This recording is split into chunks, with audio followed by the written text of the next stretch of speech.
बहुत समय पहले की बात है। सूरजपुर नाम का एक छोटा सा गांव था। इस गांव के लोग बहुत ही प्रेम और भाईचारे के साथ रहते थे। सब एक दूसरे की मदद करते थे और खुशहाल जीवन जीते थे। इसी गांव में मोहन नाम का एक मेहनती आदमी रहता था। उसके परिवार में उसकी पत्नी गीता और उसके 2 छोटे बच्चे थे। मोहन के पास 2 गाय थीं। वह उन गायों का दूध बेचकर अपने परिवार का पालन पोषण करता था। लेकिन इस गांव में एक बहुत बड़ी समस्या थी और वह थी पानी की कमी। पूरे गांव में केवल एक ही तालाब था। गांव के सभी लोग उसी तालाब से पानी भरते थे, पीने के लिए, खाना बनाने के लिए और अपने रोजमर्रा के कामों के लिए। गांव में पानी का और कोई साधन नहीं था, इसलिए सभी को उसी तालाब पर निर्भर रहना पड़ता था। फिर भी गांव के लोग अपनी जिंदगी से खुश थे। लेकिन एक दिन कुछ ऐसा हुआ जिसने पूरे गांव की जिंदगी बदल दी। एक दिन जब गांव के कुछ लोग तालाब पर पानी भरने जाते हैं तो देखते हैं कि तालाब में बड़े बड़े मगरमच्छों ने कब्जा कर लिया है। अब लोग तालाब से पानी भरना छोड़ देते हैं क्योंकि मगरमच्छ उन्हें मार सकते थे। थोड़े दिन बाद कुछ लोगों ने हिम्मत की, मगर मगरमच्छों ने उन्हें भी मारकर खा लिया। इस घटना से पूरे गांव में भय और हड़कंप मच गया। अरे देखो भाई लोग, तालाब के इन बड़े बड़े मगरमच्छों ने हमारे गांव के 2 लोगों को मार दिया। अगर ऐसा ही चलता रहा तो धीरे धीरे ये पूरा गांव खत्म हो जाएगा। हाँ भाई रामू, अगर हम इन मगरमच्छों के निवाले नहीं भी बने तो भी बूंद बूंद पानी को तरस तरस कर मर जाएंगे। हाँ भाई लोग, यह तो बहुत बड़ी समस्या हो गई है। अगर हम तालाब के पास भी जाएंगे तो यह मगरमच्छ हमें मार डालेंगे। लेकिन बिना पानी के हमारा गुजारा कैसे होगा? हमें कुछ करना पड़ेगा। तुम सही कह रहे हो। हमें तुरंत पंचायत बुलानी चाहिए और प्रधान जी को बताना चाहिए। चलो प्रधान जी के पास चलते हैं, अब वही कुछ कर सकते हैं। गांव के लोग पंचायत में पहुंचते हैं। हाँ प्रधान जी, मगरमच्छ बहुत खतरनाक होते हैं। अगर हम तालाब के पास गए तो हमारी जान को खतरा हो सकता है। हाँ प्रधान जी, माधव सही कह रहा है। हमने देखा कि कुछ लोग पानी भरने गए थे और मगरमच्छों ने उन पर हमला कर दिया। हाँ भाइयों, ये समस्या सच में गंभीर है, लेकिन हमें इसका कोई समाधान निकालना होगा। एक व्यक्ति है जो हमें इस समस्या से निकलने के लिए सुझाव दे सकता है। वो है बलदेव। हमें बलदेव से बात करनी चाहिए। वो गांव के सबसे चतुर इंसान है। वो कोई ना कोई हल निकाल ही लेंगे। राजू और बिरजू, तुम दोनों बलदेव के घर जाओ और उसे तुरंत बुला कर लाओ। सेवक बलदेव को ले आते हैं। प्रधान जी कहिए, आपने मुझे कैसे याद किया? बलदेव, हमारे गांव के तालाब पर मगरमच्छों ने कब्जा कर लिया है और लोगों को पानी के लिए बहुत समस्या हो रही है। अब तुम ही कोई समाधान निकालो, मुझे तो कुछ समझ ही नहीं आ रहा। प्रधान जी, मगरमच्छों से लड़ना आसान नहीं है। हमें एक दूसरा तालाब बनाना होगा। ये काम आसान नहीं होगा, लेकिन अगर हम सब मिलकर मेहनत करेंगे तो नया तालाब जल्दी ही बन जाएगा। बलदेव जी, आप बिल्कुल सही कह रहे हैं। हम सब मिलकर मेहनत करेंगे और नया तालाब बनाएंगे।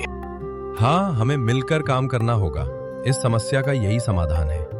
चलो फिर कल से ही हम नया तालाब खोदने का काम शुरू करते हैं। गांव वाले बलदेव के सुझाव से सहमत होते हैं और अगले दिन से ही तालाब खोदने का काम शुरू कर देते हैं। कुछ ही दिनों की कड़ी मेहनत के बाद आखिरकार गांव के लोगों ने मिलकर एक बहुत ही गहरा तालाब खोद लिया। बस फिर क्या था, वर्षा ऋतु का मौसम भी आ गया और गांव में जोरदार बारिश शुरू हो गई। तालाब लबालब भर गया, जिसे देख गांव के लोग बहुत खुश हुए।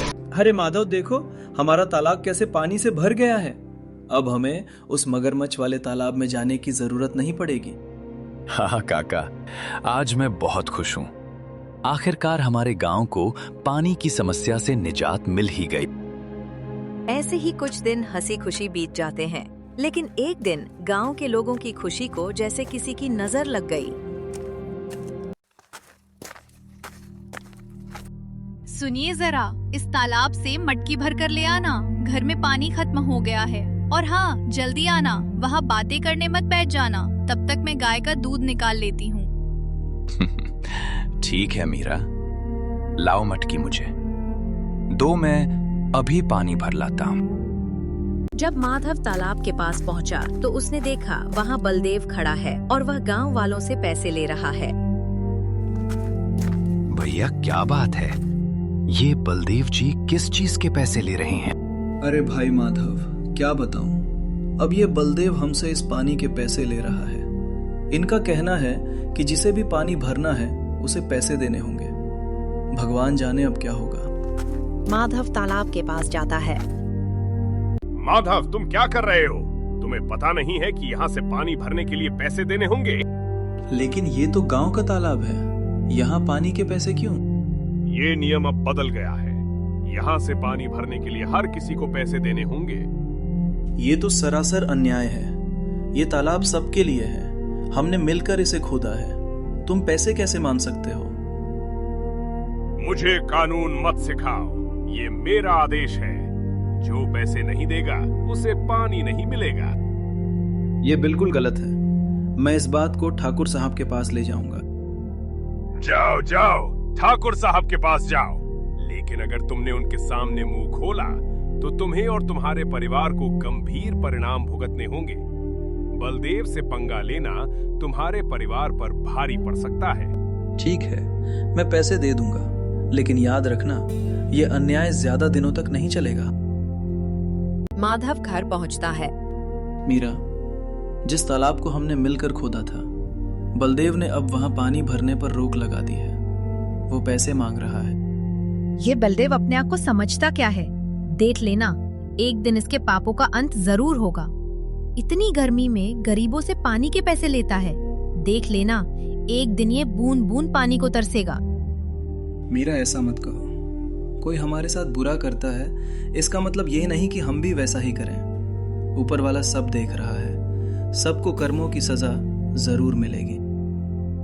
एक दिन गांव में एक नया व्यक्ति आता है और तालाब के पास पानी पीने की कोशिश करता है।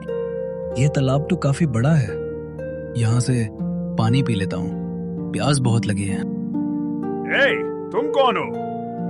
नमस्ते, मैं एक यात्री हूँ और बहुत प्यासा हूँ। बस पानी पीने के लिए रुका हूँ। यह पानी पीने के लिए पैसे देने होंगे। पैसे? लेकिन पानी पर तो सभी का हक है। ये तो गांव का तालाब है। ये सरकारी तालाब नहीं, मेरा इलाका है। यहाँ मेरे नियम चलते हैं। अगर पानी पीना है तो पैसे दो, वरना चलते बनो। वो व्यक्ति बिना पानी पिए वहां से चला जाता है और सीधे ठाकुर साहब के घर पहुंचता है। कौन हो तुम? तुम इस गांव के नहीं लगते। मैं ठाकुर साहब से मिलने आया हूँ। मेरा नाम रोहन है। ये सुनकर गार्ड उसे अंदर जाने। नमस्ते ठाकुर साहब, मैं जिले का नया कलेक्टर हूँ। मेरा नाम रोहन है। नमस्ते कलेक्टर साहब, आइए बैठिए। मुझे बताइए, आप यहाँ कैसे आए? ठाकुर साहब, मैं यहाँ एक गंभीर समस्या के बारे में बात करने आया हूँ। मैं गांव के तालाब पर गया था, लेकिन वहां मुझसे पानी पीने के लिए पैसे मांगे गए। क्या? ऐसा किसने किया? वहां मौजूद एक व्यक्ति ने कहा कि बिना पैसे दिए पानी नहीं मिल सकता। ये बहुत गलत है। मुझे माफ कीजिए कलेक्टर साहब, मैं अभी जांच करता हूँ। गांव में ये क्या चल रहा है? तुमने मुझे खबर क्यों नहीं दी? सच बताओ, क्या कलेक्टर साहब सही कह रहे हैं? जी ठाकुर साहब, वो बलदेव है जो गांव वालों से पानी के पैसे वसूल रहा है। हमने उसे समझाया पर वो नहीं माना। उस बलदेव की इतनी हिम्मत! जाओ, उसे अभी बुला कर लाओ और सारे गांव वालों को भी इकट्ठा कर। ठाकुर साहब के आंगन में सब जमा होते हैं। गांव वालों, आज मैंने आपको एक जरूरी मुद्दे पर बुलाया है। क्या ये सच है कि तालाब के पानी के लिए आपसे पैसे लिए जा रहे हैं? हाँ ठाकुर साहब, ये सच है। हमें हर बार पानी के पैसे देने पड़ते हैं। हमारे साथ बहुत गलत हो रहा है। बलदेव, तुम्हें क्या कहना है? बलदेव कलेक्टर को देखता है और उसके पसीने छूट जाते हैं। अरे, ये व्यक्ति तो वही है जिसे मैंने भगाया था। अब मेरा क्या होगा? ठाकुर साहब, मैंने सोचा था गांव के विकास के लिए पैसे जमा होंगे। अगर ये गलत है तो माफ कर दीजिए। माफी का समय अब नहीं है। तुमने अपने पद का दुरुपयोग किया और कलेक्टर साहब का अपमान किया। मैं तुम्हें इस पद से तुरंत हटा रहा हूं। कानून का उल्लंघन करने की सजा तुम्हें जरूर मिलेगी बलदेव। अब से गांव के किसी भी फैसले में तुम्हारा कोई अधिकार नहीं होगा। ठाकुर साहब, हमें तो लगता था यह तालाब हम सबका है, पर बलदेव ने इसे अपनी संपत्ति बना लिया था। गांव वालों, मुझे खेद है कि आपको कष्ट हुआ। मैं आश्वासन देता हूं कि आगे से ऐसा नहीं होगा। तालाब का पानी अब सभी के लिए मुफ्त है। गांव वाले ये जानकर खुशी खुशी वापस लौट जाते हैं कि अब उन्हें पानी के लिए कोई भुगतान नहीं करना पड़ेगा।